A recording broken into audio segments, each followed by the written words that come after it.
मन से जो जगा गुरु चरणों में, मन के सुदामा मांग गुरु के चरणों से, सच्चे मन से जो जगा गुरु चरणों में, गुरु राजी हो करके तुझ पे कुर्बान हो करके कृष्ण बन जाएंगे, कर दे हवाले जिंदगी गुरु चरणों में, माया सच्चा सतगुरु अब जीवन में, जिंदगी गुरु चरणों में, माया सच्चा सतगुरु अब जीवन में,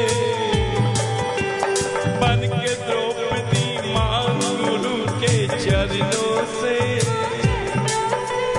बन के द्रौपदी मां गुरु के चरणों से, ओ बन के द्रौपदी मां गुरु के चरणों से, अरे सच्चे मन से जो जगा गुरु चरणों में, गुरु राजी हो करके तुझ पे कुर्बान हो करके कृष्ण बन जाएंगे, कर दे हवाले जिंदगी गुरु चरणों में, पाया सच्चा सतगुरु अब, ना कुछ सोचो ना कुछ समझो भाई तुम, आंख मीच के मैं गुरु के चरणों में, गुरु चरणों में आके मन में ज्योत जगा के चिंता दूर भगा, करने हवाले जिंदगी गुरु चरणों में, माया सच्चा सतगुरु अब जीवन में।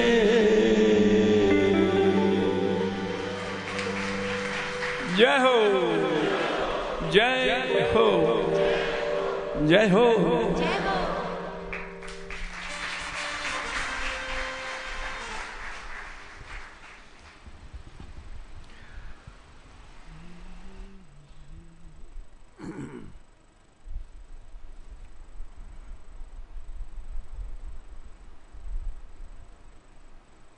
जय श्री राम।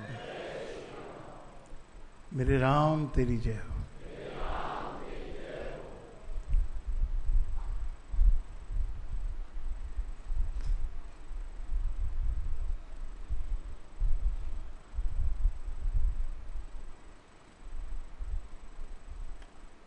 सुदामा की जो कहानी आप और हम सुनते हैं तो अपैरेंटली ऐसा लगता है कि ये मित्रों की कहानी है,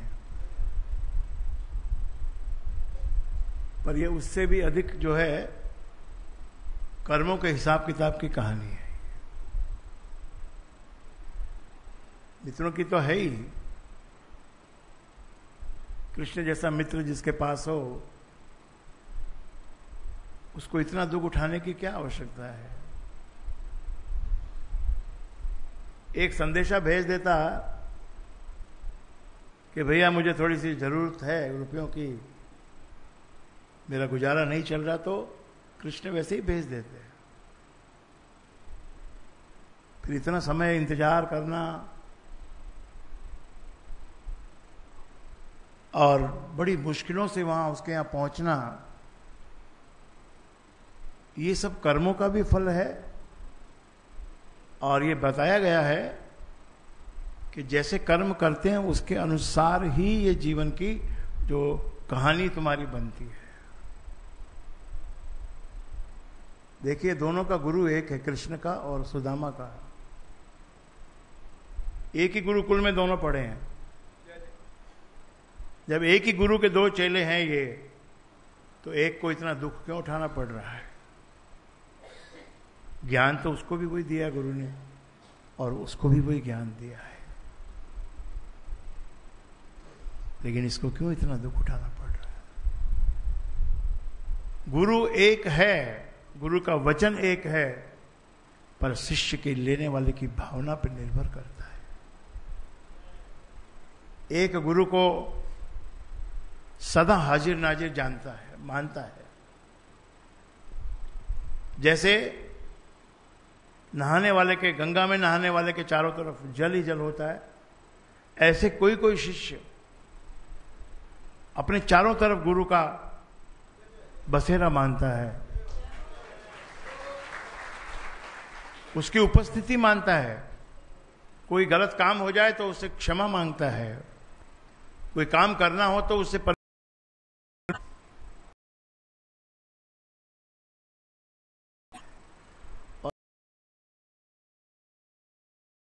भगवान का पूरा जो तंत्र है वो पूरा उसके लिए काम करता है। पूरी श्रद्धा, महाराज जी ने लिखा है, पूरी श्रद्धा के बिना बात नहीं बनेगी।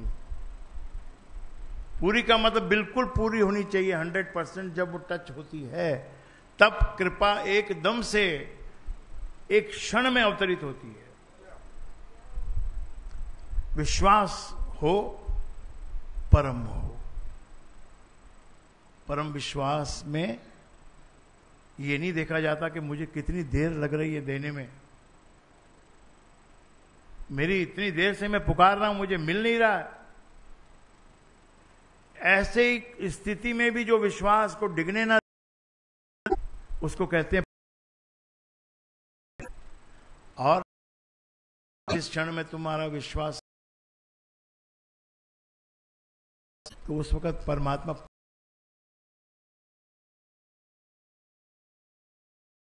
प्रति पूरा भर देता है, पूरा भर देता है वो। कृष्ण के मखमली बिस्तरे पर सुदामा लेटे हुए हैं, अभी रात का समय है, दोनों मित्र बैठ के बात कर रहे हैं, अपनी पुरानी बातों को याद कर रहे हैं।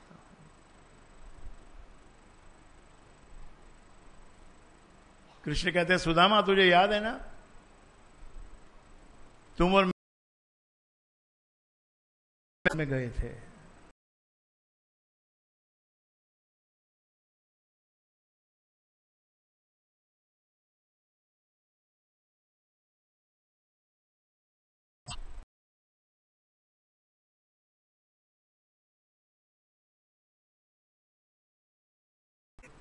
बिजली कड़कती रही, तुम एक डाल पर बैठ गए, एक डाल पे मैं बैठ गया, मैं ऊपर वाली डाल पे था, तुम नीचे वाली डाल पे थे। और थोड़ी देर में जब हमें भूख लगी तो मैंने तुझसे कहा था, भाई कुछ गुरु ने कुछ दिया है क्या खाने के लिए? तो तुमने कहा कि नहीं नहीं कुछ नहीं दिया है गुरु ने। और थोड़ी देर के बाद मुझे कुछ कट कट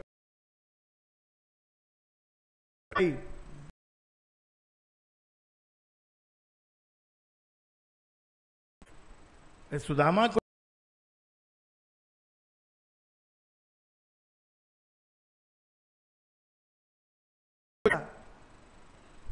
ये तो पत्तों की आवाज आ रही है, वृक्ष के पत्ते आपस में टकरा रहे हैं हवा से, टहनियां आपस में टकरा रही हैं, इसलिए खटखट की आवाज आ रही है, पर आवाज तो उसके चने खाने की है, दांतों के नीचे चने चबा रहा था वो।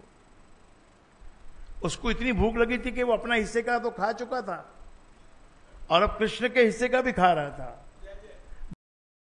विज्ञानी का मर्म इधर है, हो सके तो अपने हिस्से में से भी देना चाहिए दूसरे को। पहला सत्कर्म इसको कहते हैं, वो बड़ा सत्कर्म है, अपने हिस्से में से दूसरे को, जो तुम्हारा कोई नहीं लगता, कोई लगता है और उसको तुम देते हो तो फल आधा है, आधा फल मिलता है, उसका भी फल है, तुम दे रहे हो, अपना हिस्सा दे रहे हो, अपने भाई को दे रहे हो, तो वो फल, उससे भी बड़ा फल कब मिलता है? जब वो तुम्हारा भाई भी नहीं है, जब बिल्कुल पराया कोई है और उसको तुम अपने हिस्से में से देते हो।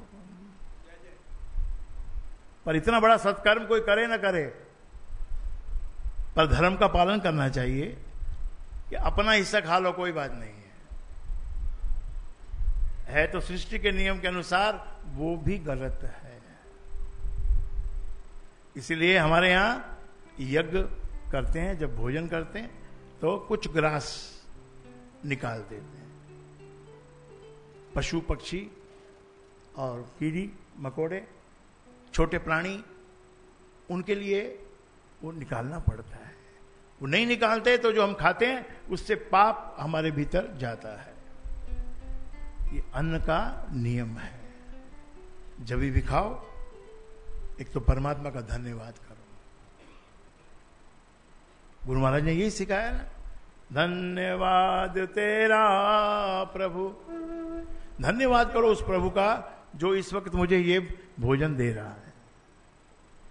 भले ही चने दे रहा है या घी के पराठे दे रहा है या कोई व्यंजन दे रहा है या कोई मिष्ठान खिला रहा है, ये तो आज दिन के ऊपर डिपेंड करता है।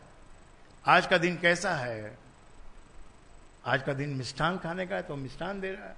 तुमने बहुत मिष्ठान खाए तो अब तुमको मिष्ठान नहीं देगा वो, क्योंकि ज्यादा मिष्ठान तुम खाओगे तो बीमारी हो जाएगी, व्याधि हो जाएगी शरीर में।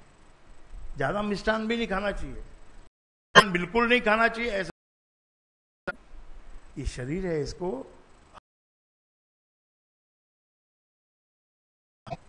कार्बोहाइड्रेट भी चाहिए,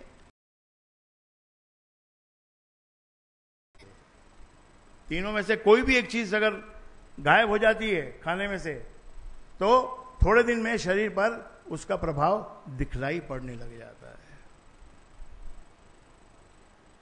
आजकल के जो बॉडी बिल्डिंग करने का जो रिवाज बना है उसमें आर्टिफिशियली उसको हासिल करने का तरीका आज बताया जाता है। उसको हासिल करना होता है मेहनत करके,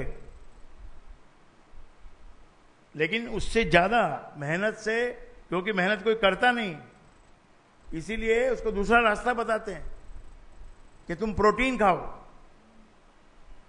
और दबा दबा के खाओ प्रोटीन।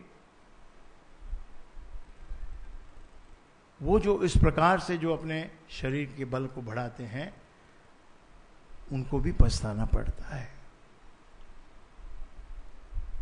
तो सुदामा ने कहा कि गुरु ने तो कुछ दिया नहीं। और कटकट की मुझे आवाज आ रही थी, कृष्ण ने कहा कि मुझे आवाज आ रही थी कटकट की कि तुम चने खा रहा है, मेरे हिस्से के भी खा रहा है। अपने हिस्से के तू खा चुका था और मेरे हिस्से के तू खा रहा था। इसीलिए एक ही गुरु के दोनों चेलों का भाग्य बदल गया। ये भी तो ग्वाला ही था, कृष्ण तो ब्राह्मण था, सॉरी सुदामा तो ब्राह्मण था और ये तो ग्वाला था। मगर वो ग्वाला एक ही गुरु के दोनों शिष्य, एक द्वारकाधीश बन गया और एक इतनी गरीबी में डूब गया कि सुबह और शाम को सिवाय उसकी वाइफ आटा जो मांग के लाती थी उसी से घर चलता था। इतना समय क्यों इंतजार करना पड़ा कृष्ण के पास जाने के लिए? क्योंकि सुदामा को पता था कर्म का हिसाब क्या है। जो चोरी मैंने की है उसके कारण मुझे परम दरिद्रता का दर्शन करना पड़ेगा और उस दरिद्रता में उसका कष्ट उठाना पड़ेगा। ऐसे बाप का माल नहीं है कि तुम कुछ भी करो और फिर तुम सोचो कि बस अब तो मैंने राम नाम ले लिया और मेरा छुटकारा हो गया। इतने जल्दी छुटकारा होता नहीं है, क्योंकि राम का नाम जिस ढंग से लेना चाहिए उस ढंग से तुम लेते भी नहीं हो। उस परम विश्वास, श्रद्धा, भावना और गुरु के आशीर्वाद को मानकर तुम जब राम का नाम जपते हो तब वो अपना पूरा असर दिखाता है। दवा खाओ, पर दवा के साथ साथ में ये भी बोला जाता है कि क्या खाना चाहिए आहार और क्या नहीं खाना चाहिए। जो वैद्य हैं, आयुर्वेद को जानते हैं, वो ये बात, तो वैद्य के पास आप जाओगे, डॉक्टर लोग इस बात की चिंता नहीं करते हैं, लेकिन वैद्य दवा देता है तो साथ में कहता है कि ये वस्तु खाना और ये नहीं खाना। अगर तुमने वो वस्तु खाई जो मना की है तो फिर दवा का असर नहीं होगा। ऐसे ही राम नाम को पूरे विश्वास के साथ हमको लेना है। अभी भी अवधि पूरी कटी नहीं थी सुदामा के पाप की, इसलिए महल से वैसे के वैसा भेजा उसको। महल से कुछ बिना दिए उसको लौटा दिया। और बल्कि जो लोकलाज के कारण सुदामा को अपने आभूषण पहनाए थे, अपना पीतांबर पहनाया था, अपना मुकुट पहनाया था उसको, ताकि इतना ये ना लगे कि जो पब्लिक है, जो जनता है, वो क्या कहेगी कि भाई इतना भिखारी तेरा मित्र। तो उसको आते ही महल में उसको नहलाया, कृष्ण की रानियों ने उसकी सेवा की और उसको सुंदर वस्त्र पहनाए और आभूषणों से उसको सुसज्जित कर दिया और फिर बिठा दिया, उसको अपने आसन पे बिठा दिया। अपने आसन पे बिठाना बहुत बड़ी बात है, बिठाना नहीं चाहिए किसी को भी, और तुमको बैठना भी नहीं चाहिए। कई लोग बड़े मूर्ख होते हैं, ऑफिस में अगर जिसका ऑफिस है वो नहीं है तो जाओ उसकी कुर्सी पे बैठ जाओ। ये रूल के खिलाफ है, ये प्रोटोकॉल के खिलाफ है। प्रोटोकॉल बना है, उसका पालन करना पड़ता है। गुरु और शिष्य का भी प्रोटोकॉल है। गुरु को पांव से छूना नहीं चाहिए, भोजन को पांव लगना नहीं चाहिए। ये सब धर्म के छोटे छोटे नियम बने हैं। धन्यवाद करके ही भोजन करना चाहिए। पशु पक्षियों, छोटे प्राणियों के लिए उसमें भोजन में से कुछ निकालना चाहिए, केवल गाय के लिए नहीं। गाय का मतलब होता है और भी प्राणी उसके साथ में आ जाते हैं। और भूखों को और दरिद्रों को अगर तुमने नहीं खिलाया और तुमने मालपुए खाए, तुमने तो मालपुए खाए मलाई डाल डाल के, और गरीबों के लिए कुछ भी नहीं निकाला, तो वही हाल होगा जो सुदामा का हुआ है। ये सुदामा की कहानी ये बतलाने के लिए है। अपना हिस्सा खा लो, उसमें से भी निकालो, लेकिन उसमें से नहीं निकाला तो कोई बात नहीं है, लेकिन दूसरे का हिस्सा खा लेना, उससे बड़ा कोई पाप नहीं है। धर्म का पालन करना इसी को कहते हैं। बाकी आराधना है, प्रभु का गुणगान करना, उसका कीर्तन करना, उसकी प्रशंसा करना, ये आराधना है, ये थेरेपी है। हाजिर नाजिर जान के मान के जो पाठ करता है, जो प्रभु की प्रशंसा करता है, जो रुपये पैसों के लिए करता है, फिर वहां पर कटिंग हो जाती है। जब तुम मांगने के लिए कुछ करते हो, मांगने का हक है तुमको, मांग सकते हो, लेकिन उससे जो प्राप्त होगा वो उतना ही प्राप्त होगा। भरपूर प्राप्त होना चाहते तो समर्पण करना होगा, त्याग करना होगा। क्यों अपने को अपना हिस्सा पूरा खाना है? बहुत बड़ा हिस्सा मिल रहा है तुमको, उससे तो हजारों आदमी का काम निकल जाए, पर तुम्हारे को भविष्य की चिंता है, राम का भरोसा नहीं है, भविष्य की चिंता है। एक मंदिर में एक कोई यात्री आया, साधु,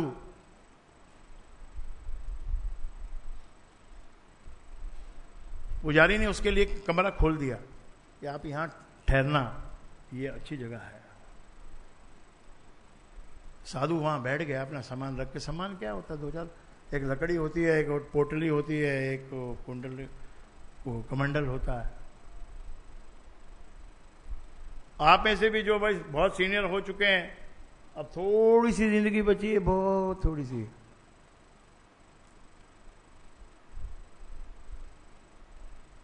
उनको ये टाइप से थोड़ा सोचना चाहिए।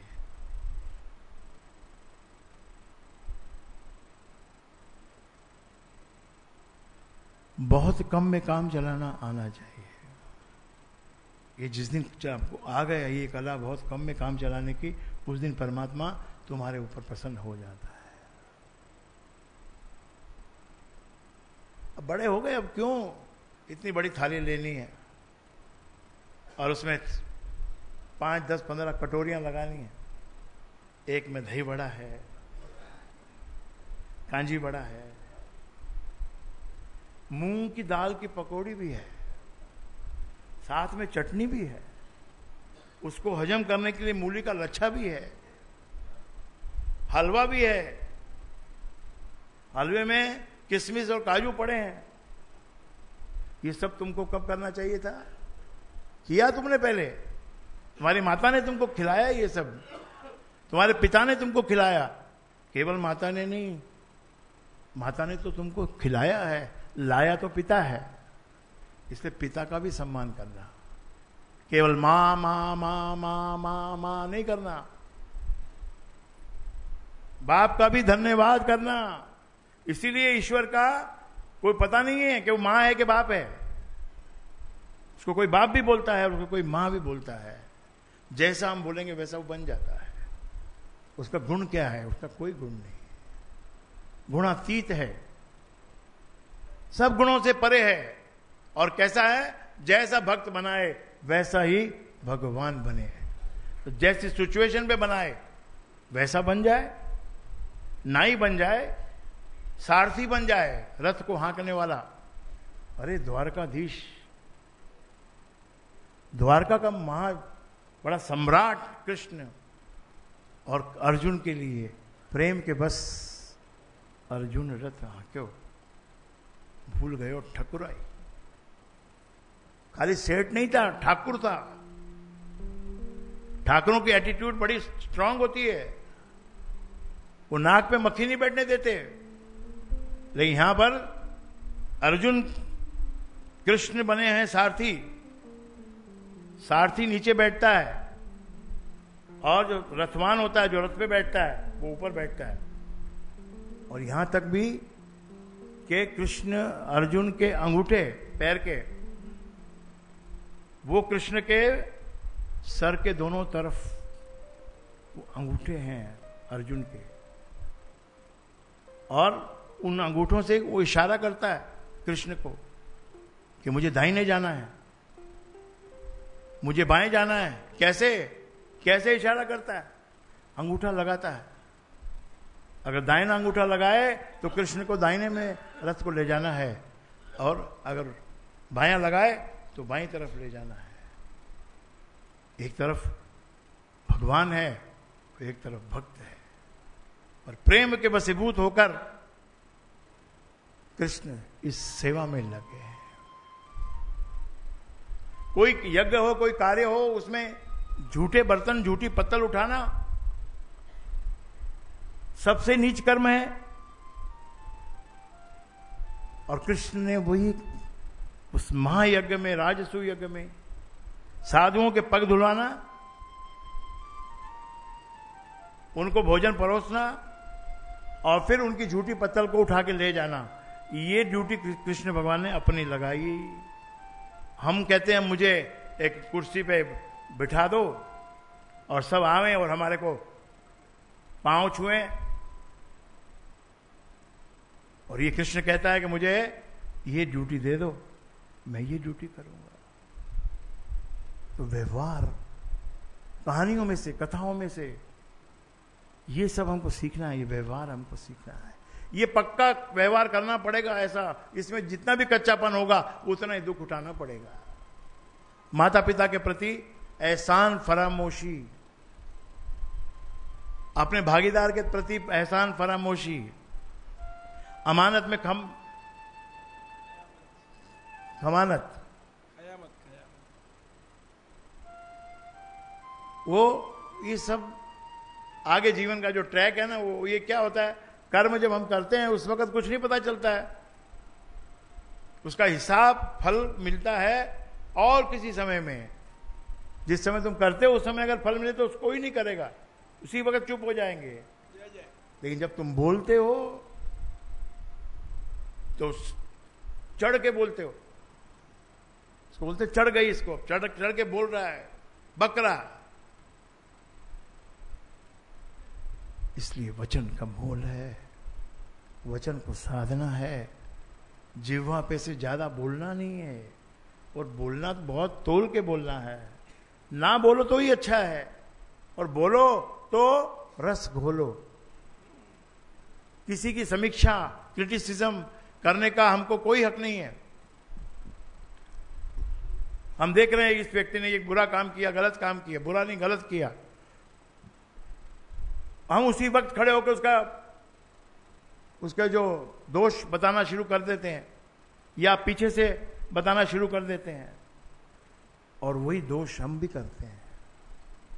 मेन बात यह है वो दोष हम भी करते हैं। कोई इतना महान नहीं है जो पाप ना करे, पाप तो होता ही है। छोटी सी तो चोरी की थी, उसने चने ही खाए थे, चने खा भी लिए और साथ में झूठ भी कहा कि गुरु ने कुछ नहीं दिया। भेद तो खुल ही जाता है, भेद नहीं लेता है, कभी न कभी खुल जाता है। सुदामा को बड़ा तप करना पड़ा। उसकी पत्नी ने कई बार कहा कि जाओ कुछ करो, अब तो हद हो गई है। सुदामा ने कहा देखो अभी थोड़ी अवधि बाकी है, उस कृष्ण का बुलावा आएगा, मेरे को पता चलेगा कृष्ण मुझे बुला रहा है, तब ही मैं जा पाऊंगा। उससे पहले मेरे कदम वहां जाने के लिए उठ ही नहीं सकते। मेरे पाप की अवधि पूरी होने के पहले वो बुला नहीं सकते मुझको। और फिर तो क्या है, कृष्ण के पास पहुंच गए। कृष्ण ने हाथ फिराया, पांव दबाए सुदामा के। कृष्ण के जीवन से क्या क्या सीखो देखो। भक्त के लिए सारथी बन गए और नाई बन गए, और सुदामा के थक गए ना पांव, कहां रहते थे वहां से पैदल चलते जब पांव दबाए तब ये कहा कि हाय सखा दुख पायो महा, तुम आए ना, इतने कितने दिन खोए, इतने दिन क्यों छोड़ो, क्यों नहीं आए। प्रभु मेरे कर्म के फल ने मुझे अटकाया, और जब अवधि पूरी होने आई तब मुझे आपके पास भेजा। और अब जो अवधि बची है वो क्योंकि तेरा संग कर लिया मैंने, अब मैंने परमात्मा का संग कर लिया, इसीलिए अब मेरे सारे कर्म कष्ट सब समाप्त हो गए। जब घर पहुंचे तो उसके घर पहुंचने में विलंब ही इसलिए किया कृष्ण ने कि विश्वकर्मा ने बताया कि इसका महल जो आप बोल रहे हो बनाने के लिए, उसको कम से कम 14 दिन लगेंगे। तो 14 दिन सुदामा को अपने पास रखना, तब महल बनेगा। ऐसे तो क्षण भर में बन जाता है, लेकिन क्षण का मतलब 14 दिन। 14 दिन में महल बनता नहीं है। विश्वकर्मा ने खुद बनाया, इसलिए 14 दिन में बन गया। और उसके बीच में भी उन्होंने मैसेज भेजा उधर कृष्ण को कि महल नहीं बना है, भेज मत देना सुदामा को। क्यों नहीं बना? आपने तो बोला था 14 दिन में बन जाएगा। 14 दिन में तो एक महल बना है ना। लेकिन इसकी पत्नी ने तो शर्त लगाई है कि मेरा महल बनाना ही नहीं, जब तक जिन्होंने मेरे को संभाला है, जिन्होंने मुझे आटा दिया है, इनका महल नहीं बनेगा तब तक मेरा महल बन नहीं सकता। तो प्रभु मैं पूरे नगर में इतने महल बना रहा हूं, तो मुझे थोड़ा समय तो लगेगा, इसीलिए कम से कम 1 महीने तक आप सुदामा को अपने पास रखो। और कृष्ण तो विलक्षण है, कोई कमी तो नहीं थी उनके पास। जो आभूषण, जो वस्त्र जो पहनाए थे सुदामा को, पहने रहने देते। सुदामा ने कहा भाई अब मैं चलूं। कृष्ण ने एक बार भी नहीं, क्योंकि समय पूरा हो चुका था। एक बार भी नहीं कहा कि भाई और 2-4 दिन ठहर जाओ। नहीं तो एक ये शिष्टाचार होता है कि भाई कोई कहे कि मेहमान कहे कि जब मैं जाता हूं तो कहना चाहिए भाई 1-2 दिन और रुक जाते तो अच्छा था। तो लेकिन अगर मेहमान ऐसा हुए कि जो बोले अच्छा जी मैं रुक जाता हूं, आजकल तो ऐसे मेहमान हैं, निकाले से नहीं निकलते। कुत्तों से सावधान रहना। पहले दरवाजे पे लिखा होता था अतिथि देवो भव, अतिथि जो आएगा वो देवता के समान है। अब उस पे लिखा रहता है कुत्ते से सावधान। आने वाला कुत्ता है कि घर में कुत्ता है?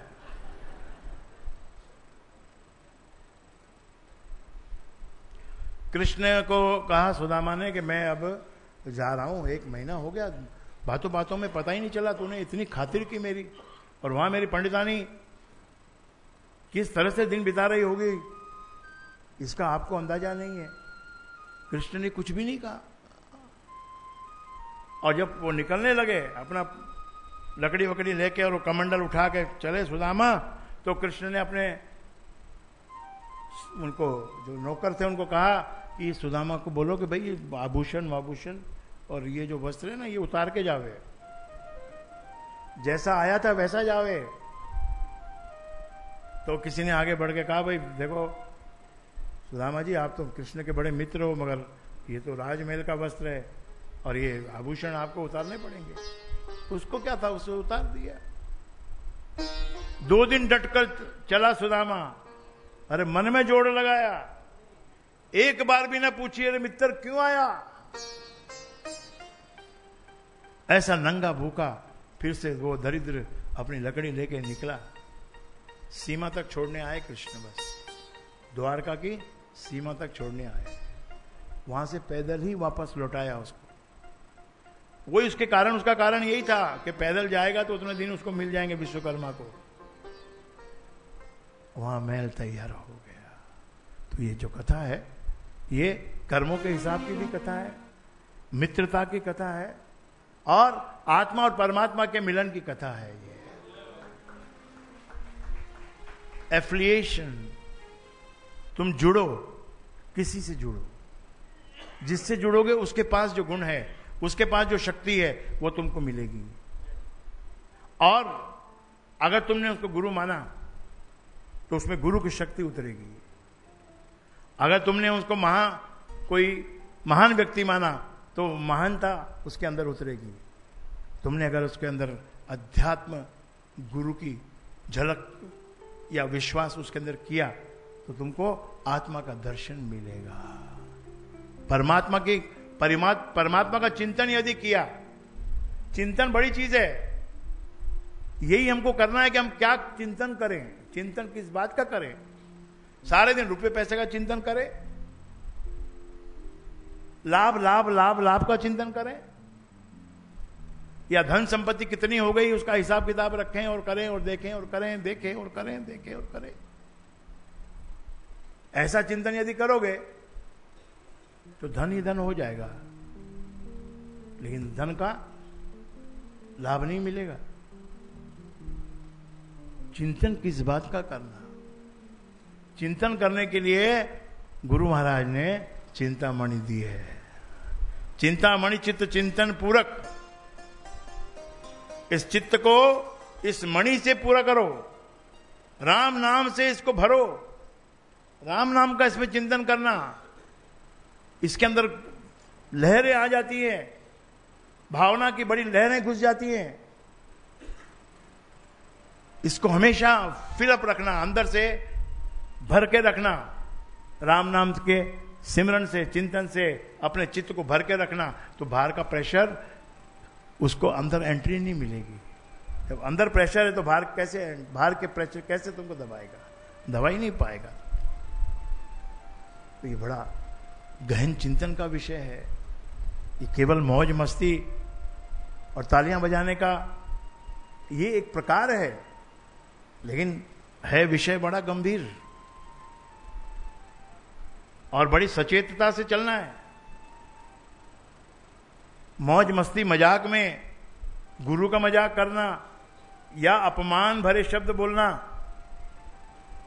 या छोटे शब्द से उसको पुकारना। आदमी है ना, पुकारने में उसके बदलाव आ जाता है, बात को घुमा देता है आदमी। ये जो घुमाने का जो खेल है, ये कोई ऐसा नहीं है कि वो परमात्मा को दिखता नहीं है, सब दिखता है। इसलिए या तो बोलो ही मत, और बोलो तो हृदय से बोलो। हृदय जब होगा ना तो पूरा आनंद ही आनंद हो जाएगा। राम शब्द को पूरी श्रद्धा से, पूरी भावना से, गुरु के दिए हुए अमृत और चिंतन और चिंतामणि मानकर इसको अपने चित्त में जपना चाहिए। इसके चित्त में इसको डालने से जो पाप ताप जो रोज होते हैं, जो जन्म जन्मांतरों में इकट्ठे हो गए हैं, वो भी साफ होते हैं, साफ होते हैं। अरे एक मुट्ठी चालने के लिए इतनी बड़ी सजा, वो भी ब्राह्मण को, गजब की बात है। तो थोड़ा जब तुम लिबर्टी लेते हो, जब तुम मनमानी करते हो, उस वक्त इन बातों को याद करना। ये मनमानी की बात हम सोच थोड़ा सा, तो क्या देने का यार, उसको बहुत दे दिया, हो गया, अभी इसको क्या देने का है? जो उसके हक का उसको दे दे। हो सके तो अपनी त्रुटि को बचाने के लिए 2-4% ज्यादा दे दे। भाई कल को भूल हो गई, कोई हिसाब में भूल हो गई, कोई और हो गई बात, तो उसको दे दे। अब इस बात को जो सुन के उड़ाएगा, मनुष्य के भीतर अहंकार है, अहंकार उस बात को उड़ाता है। ऐसा थोड़ी नहीं होता है कोई, ये तो कहानी में है, ये तो किस्से में है। कहानी किस्से ऐसे नहीं बने मेरे भाई, समय से टेस्टेड जो नियम है सृष्टि के, उसी से कहानी बनती है। इसलिए सुबह उठना और काम पूरे दिन भर करने हैं, पूरे दिन में न जाने क्या क्या काम करने हैं, परंतु सुबह उस भगवत का काम करो। मन नहीं लग रहा तो उसकी किताब उठा लो, उसकी पुस्तक अमृतवाणी उठा लो, उसको पढ़ो। वो पढ़ के थक गए, अगर बहुत दिन से पढ़ रहे हो, मन नहीं लग रहा है, कुछ हो नहीं रहा है, इसमें नहीं लग रहा है, गुरु ने बताया है इसको पढ़ो, इसको पढ़ने से होएगा, लेकिन तुम्हारा तो हो नहीं रहा है, तुम क्यों पढ़ोगे? अब यही बस प्रार्थना, इसी का नाम है। फल लेके खड़ा है तो फिर तो कोई भी उसका नाम जपेगा, है उसका नाम जपो, ले फल ले, नाम जपा ले फल ले, तब तो नाम जप जप के उसको पागल कर देंगे। इसलिए वो थोड़ा टाइम लगाता है, देखता है तूने प्रार्थना की, फिर तेरे अंदर कुछ धैर्य भी है कि नहीं, कुछ सच्चाई है कि नहीं, कुछ श्रद्धा है कि नहीं, गुरु के लिए कुछ सम्मान है कि नहीं, कि गुरु खाली बस ये माल पानी खिलाने का नाम गुरु है। सेवा करना है, सेवा में सबको शामिल होना है। कोई बड़ा बनने का समय नहीं है, वो अवसर नहीं है कि तुम सोचो कि मैं इसमें इस वक्त बड़ा बन जाऊं, इस वक्त मैं अपना कुछ स्टेटस दिखाऊं। दरबार में सबका स्टेटस सेम है,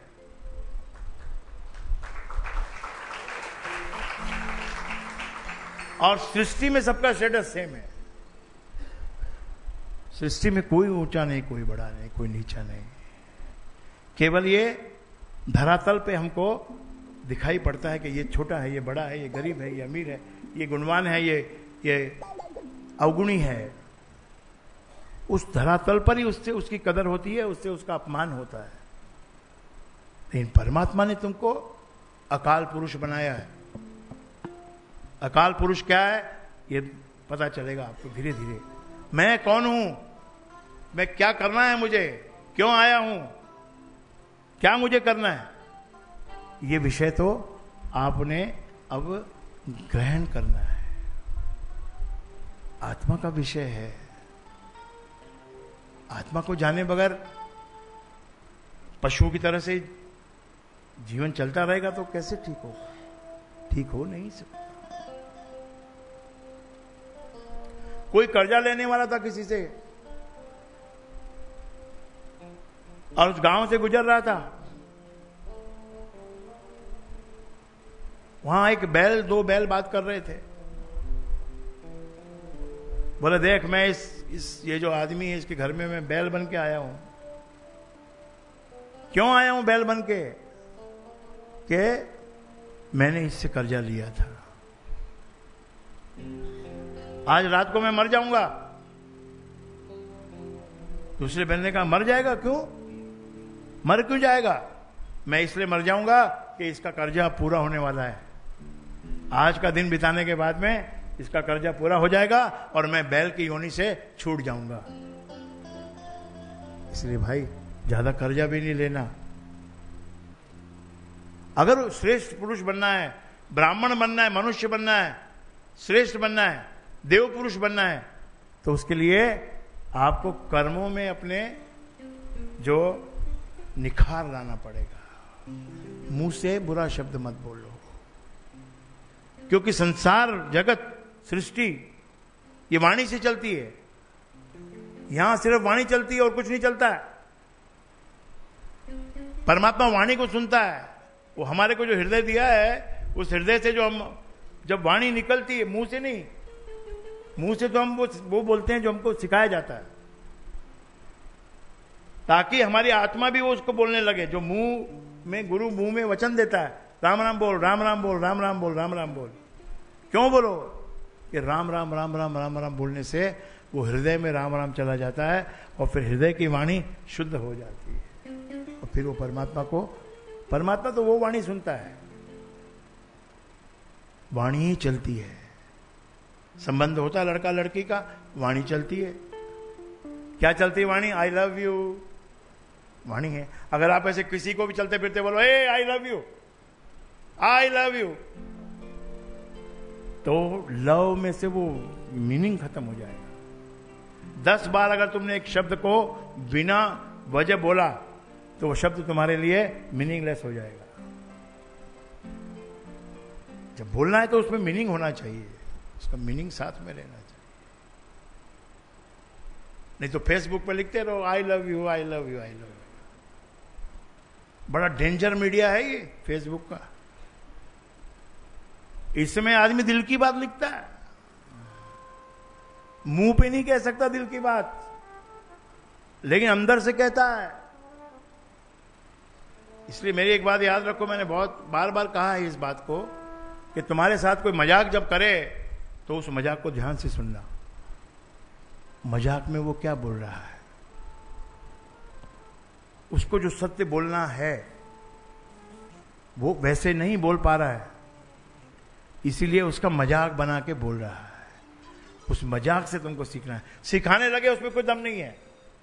जब कोई तुमको सिखाने लगे उसमें कुछ सीखना नहीं है। सीखना तब है जब वो मजाक करे तुम्हारे साथ, तो मजाक को नोटिस करो कि इसने क्या मजाक किया मेरे साथ। वाणी का जगत है, इसलिए वाणी में राम नाम को लाओ। वाणी में जितना राम नाम आएगा उतना पाप का जो है ना संचार तुम्हारे से दूर हो जाएगा, मिट जाएगा, उसका प्रभाव तुम पर नहीं होगा। अगर तुम्हारी वाणी चलती रही, इसमें राम नाम अगर निकलता रहा, तो उसका दुष्प्रभाव तुमको नहीं होगा। यही गुरु की कृपा है। और वाणी, गुरु की वाणी सुनो।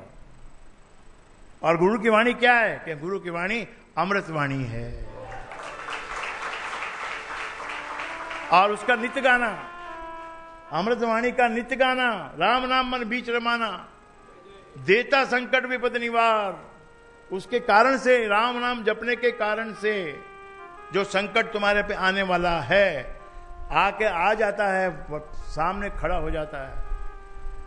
बस उसको तो अटैक करना है, लेकिन अटैक करने के बीच में तुम्हारा जप वो काम आ जाता है। और कभी कोई गड़बड़ी में किसी ने अटैक कर भी दिया तो इसमें पूरी रिहेबिलिटेशन पावर इसके अंदर है।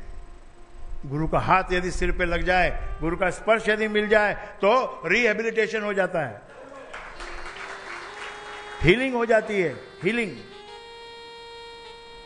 वो किसी ऐसे चलते फिरते को सिखाने से, कोई रेकी पैकी ये सब कुछ नहीं होता है।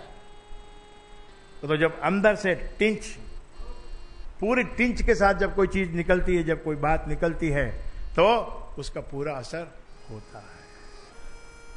कारण वेशन संत का पंथ, अरे તમે કયા પંથના છો, અમે વૈષ્ણવ છે, અમે તમે જૈન છો, એમ છો ને તેમ છો, આટલા બધા સંપ્રદાય, અમારે જૈનમાં અમારે વસ્ત્ર નથી પહેરતા, તમારામાં વસ્ત્ર પહેરે છે, અમે સપ્ટેમ્બર છે, તમે हम सितंबर हैं, तुम डिसेम्बर हो।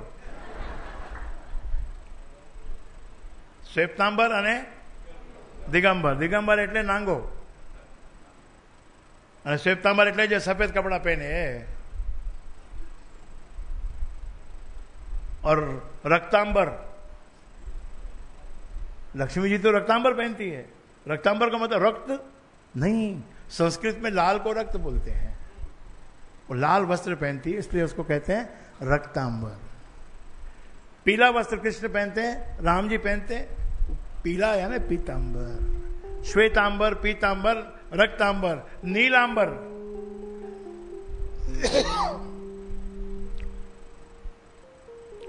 तो संस्कृत भाषा में जरा कोई बात बोलो ना तो बड़ा ऊंची फीलिंग आती है। भाषा कोई भी हो मेरे भाई, कान में सुनो और उसको हृदय में ले जाओ। ज्यादा मत सुनो, ज्यादा सुनोगे तो कान में ब्लॉकेज आ जाएगा, फिर अंदर कुछ जाएगा नहीं। इसलिए छोटा ही मंत्र पढ़ो, छोटा ही मंत्र जपो। इन हाथों से भी राम का नाम लिखो, राम का नाम टाइप करो, राम का नाम माला से जपो, राम का नाम कंठ से बोलो, राम का नाम जिह्वा से बोलो और राम का नाम मन से बोलो। ये इंपॉर्टेंस है राम नाम की। और इसके साथ में सदकर्म करो। सदकर्म क्या हमें समझ नहीं आ रही, मालूम ही नहीं पड़ रहा है सदकर्म क्या है, तो उसके लिए एक रास्ता सिंपल है, भूखे को अन्न खिलाओ। ये सबसे बड़ा सत्कर्म है। इसके लिए कोई जमा पूंजी की जरूरत नहीं है कि इतनी पूंजी जमा होगी तब तुम खिला पाओगे, ऐसा नहीं है। ये तो तुम खा रहे हो तो उसी में से खिलाओ, बस खत्म हो गई बात, हो गया सत्कर्म। उसके लिए लंबी करोड़ों रुपए इकट्ठा करके फिर मैं दूंगा, वो अलग कहानी है। लेकिन हाथ के हाथ हम खा रहे हैं, हमने खिला दिया तो उतना तो सत्कर्म हो गया। और बूंदे बूंदे टीपे टीपे सरोवर भरा है। एक एक बूंद यानी हर शनिवार को या और किसी दिन जो तुमको अच्छा लगे, गुरुवार को या जो भी दिन तुमको अच्छा लगे, इसमें ब्राह्मण को पूछने की आवश्यकता नहीं है कौन सा दिन अच्छा है। जिस दिन तेरे मन में दान देने की इच्छा हो जाए वो दिन अच्छा है, वही दिन अच्छा है। चलते फिरते तेरे मन में आ जाए यार चलो जरा ये दो चार गरीब बच्चे खड़े हैं इनको कुछ खिला दूं, और खिलाने का उनको जरूरत नहीं है तो उनको चप्पल पहना दो, चप्पल पहनने की उनको जरूरत नहीं तो उनको टी शर्ट पहना दो, नहीं तो कुछ कैश दे दो। आय हाय, कैश कैसे दूं, कैश कैसे नहीं दूं? तेरे को खुद को कैश नहीं चाहिए क्या? तेरे को एक प्लास्टिक का कार्ड दे देते, चल भाई ले जाए कार्ड से मजा कर। कैश तो चाहिए, कोई कोई जगह में कार्ड नहीं चलता है, कैश चाहिए ही। इसीलिए कैश दोगे तो कैश मिलेगा, रोटी दोगे तो मिठाई मिलेगी। ऐसे तुम क्या देते हो? अच्छे शब्द तुम बोलो, तुम्हारी प्रशंसा होगी, लोग कहेंगे अच्छा आदमी है भाई। जब तेरा बेटा बेटी की शादी करने का समय आएगा, मोहल्ले वाले बोलेंगे भाई आंख मीच के कर दे, अच्छा आदमी है।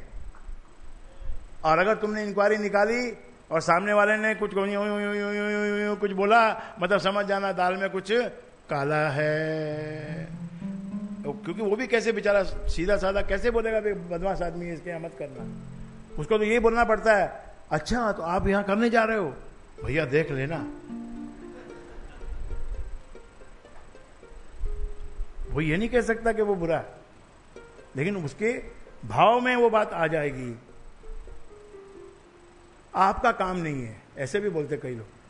आदमी ठीक है, जैसा है वैसा है, पर आपका काम नहीं है। हर एक जगह हर एक आदमी का काम नहीं होता है।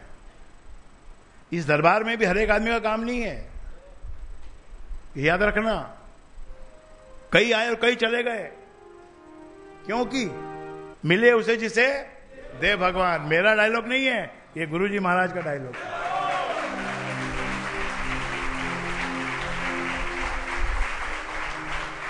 अरे तुलसी, तुलसी महाराज जी, कबीर, दादू, दयाल, मीरा, जब सत्य एक है तो उनको सबको एक ही बात कहनी पड़ती है। क्या कहा तुलसीदास ने?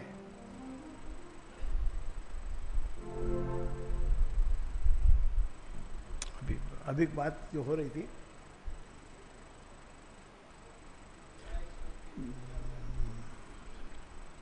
तुलसी पिछले पाप ते हरि चर्चा न सुहाए, जैसे ज्वर के वेग से भूख विदा हो जाए। ज्वर है जब जिसको ज्वर चढ़ा है संसार का, विषयों का ज्वर चढ़ा है, उसको कैसे ही राम नाम भाएगा, उसको कैसे ही राम नाम समझ में आएगा। उसको तो जब ज्वर उतरेगा तब वो ढूंढेगा कि कहां मिलता है ये राम नाम। तो भाइयों बहनों, सच्चाई बहुत बड़ी वस्तु है, उसको भूलना नहीं। उससे डाइवर्ट हो रहे हैं लोग, बहुत डाइवर्ट हो रहे हैं। लेकिन डाइवर्शन में याद रखना कि अंत में या कभी भी, केवल अंत में नहीं, सच्चाई वाला जो क्वेश्चन मार्क है, जो क्वेश्चन पेपर है, उसका नाम है सच्चाई, सत्य, सत्य का पेपर। एग्जाम कभी भी हो सकता है। तुमको बताया किसी ने अंत में होगा, फैसला अंत में होगा, नहीं, हो सकता है कल ही हो जाए। इससे थोड़ी तैयारी तो सदा रखना। थोड़ी तैयारी यानी क्या? कि सुबह उठ के अमृत वाणी का नित गाना, राम नाम मन बीच रमाना, देता संकट विपद निवार, करता शुभ श्री मंगलाचार। नित्य पाठ से मंगलाचार। और इस मंत्र के जाप से निश्चय बने निस्तार, निस्तारा होगा। उतारा होता है ना, उतारा, मारवाड़ी में कहते हैं उतारा, कि भाई तुमने इतना जो बनाया, महल बावड़ी, इतना बढ़िया सूट कपड़ा पहना, तो जब तुम्हारा सूट वूट देख के भिखारी तो तुम्हारे पास आएगा ही ना। भिखारी तो देखेगा ना, भैया इतना बड़ा सूट वूट पहन के, हेड बैट पहन के निकला है, तो बड़ा सेट है, तो कहीं दे दे माने। तो उस बात का उतारा है। अगर तुमने सूट पहना है, अगर तुमने सजावट की है, तो उस बात का उतारा तुमको चुकाना पड़ता है। ये दुनिया है, ये परमात्मा की दुनिया है। आत्मा यहां सब घूम रही है, और आत्मा के विरुद्ध जो चल रहा है, सब नोट होता जाता है, सब नोट होता जाता है, सब नोट होता जाता है, सब नोट होता है। लेकिन उसको क्षमा, गुरु की कृपा से जब गुरु मिल जाता है तो अक्ल भी आ जाती है, और वो जड़ी भी मिल जाती है जिससे सांप ने काटा, वो जो विष है, उस विष को कैसे समाप्त करना, ये गुरु की जड़ी के भीतर, राम नाम के भीतर है। ये कबीर, मीरा, तुलसी, नानक, क्योंकि उस समय वो समय ऐसा था कि उस समय उस चीज को बहुत बढ़ावा मिला। आज जैसे बढ़ावा मिल रहा है शराब को और पैसे को और डेकोरेशन को। आज लोग अपने घर ऐसे बनाने लग गए जैसे होटल होता है। घर में घर की कोई फीलिंग नहीं है, बिल्कुल होटल 100%। होटल के कलर और होटल का फर्नीचर, होटल की नकल। जब तुम खुद करोगे तो उसका पश्चाताप तुमको किसी न किसी दिन उसको भुगतना पड़ेगा। बाथरूम होना चाहिए। होटल में लगाते हैं क्योंकि वहां कस्टमर एक दिन के लिए आता है, वहां कांच ही कांच होता है। और तुम अपने घर में भी कांच कांच ही कांच लगा दो और उसमें नहाओ तो उसका बड़ा उतारा देना पड़ता है। होटल में आप जाते हो, उतारा उधर ही हो जाता है, क्योंकि पहले वही ले लेता है 25,000, बात उधर ही खत्म हो जाती। कांच के बाथरूम में नहाने के नाम का 25,000 लग जाता है। और उस प्लेट में बिना फैट का, शुगर फ्री, फैटलेस, फ्राई नहीं किया, तेरे लिए उबाल के लाया। 5 स्टार होटल है, 550 रुपए का एक आलू है, खा जा। तो पहले ही उतारा उतर गया। और तुमको अपने घर में आराम से खाओ ना, कोई भी प्याला ले लो, उसमें बैठ रख के खाओ शांति से। अरे भाई भाई बैठो, भाई बहन बैठो, माता पिता बैठो, पहले उनको बिठाओ, उनको खिलाओ। भाई आपने खा लिया, अब हम खाते हैं। क्या फर्क पड़ता है, तुम 15 मिनट अपने बाप के लिए, अगर माँ के लिए थोड़ा सा और भूखे मर लो। पत्नी के लिए तो तुमको सब कुछ करना पड़ेगा, माँ बाप के लिए करने में कष्ट होता है। ये सब धर्म की बातें हैं। अब यही सब चलेगी। अब तुमको सुधारना है, तुमको अभी छीलूंगा, छीनी से काटूंगा। जो हिस्सा बढ़ गया उसको करवट से काटा जाएगा, थोड़ा ट्रिमिंग किया जाएगा। तुम बाल को स्ट्रेट करवाने के नाम का 6,000 रुपया तेरे बाप का माल है। और 3-4 महीने में 3-4 महीने ही वो टिकता है मेरे ख्याल से। एक झलक तुम्हारी आ जाए हीरोइन जैसी, उसके लिए तुम 6,000 रुपया का स्ट्रेटनिंग करवा के आते हो। पैसा उड़ा रहे हो ना, कोई बात नहीं, कोई बात नहीं। जब पैसा नहीं होता तब पता चलता है कि पैसा क्या वस्तु है। चलो बस आज इतना ही। डरा दिया मैंने क्या आपको? डराया नहीं है, सावधान किया है। और ये साथ में वरदान भी दिया है गुरु महाराज ने कि बढ़िया से बढ़िया कपड़े पहनो, बढ़िया से बढ़िया साज सजा करो, लेकिन उसमें सेंस रखो। Sense. Don't decorate your house like a hotel, make it a house. House like it should look like a house, not a hotel. Your drawing room should not look like a office. Office का grey colour होता है, office का wooden colour होता है। और तुम अपना drawing room को भी अगर ग्रे कलर का बनाओगे, वो मजा नहीं आएगा सुबह शाम बैठने का। मंदिर के दीवारों को रंग करना है तो सफेद रंग करो, क्रीम कलर करो, ऑफ वाइट करो, स्काई ब्लू करो, क्योंकि नीला अंबुज श्यामल कोमलांगो, वो जो नीला कलर है कृष्ण भगवान का है, वो राम जी का है। उसमें बैठो तो ध्यान जल्दी लगता है। बहुत से तरीके, बहुत से ये शॉर्टकट है जो गुरु से ले लिए तो उतनी लंबी सफर करने के बदले फट से घुस जाओगे।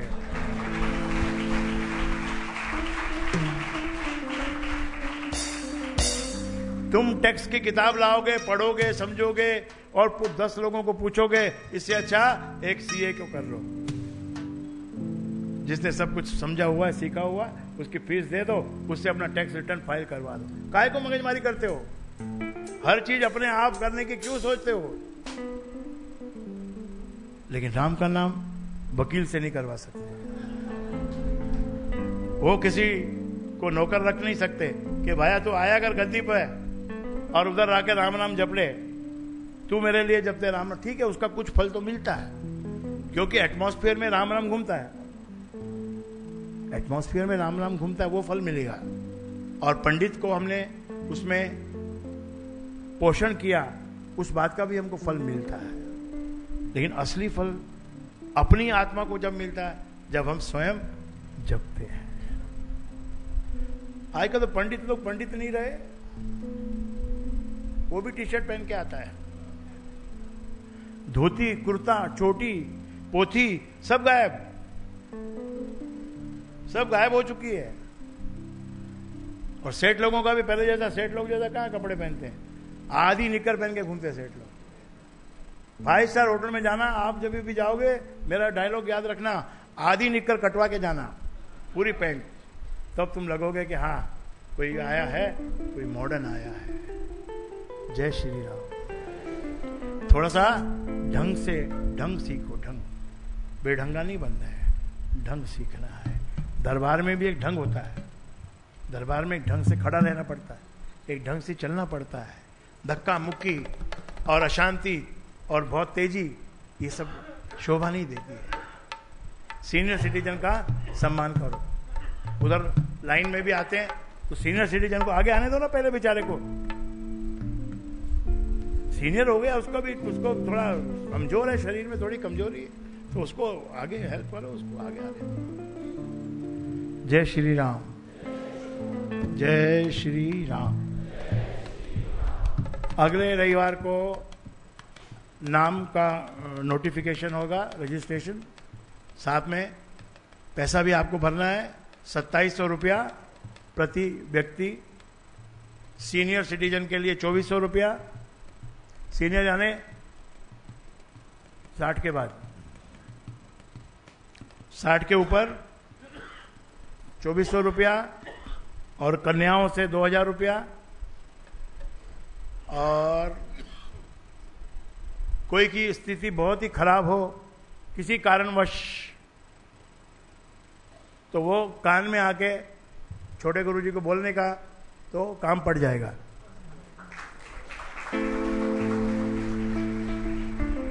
और उस हालत को सुधारने का काम करवाना है तो इधर बोलने का।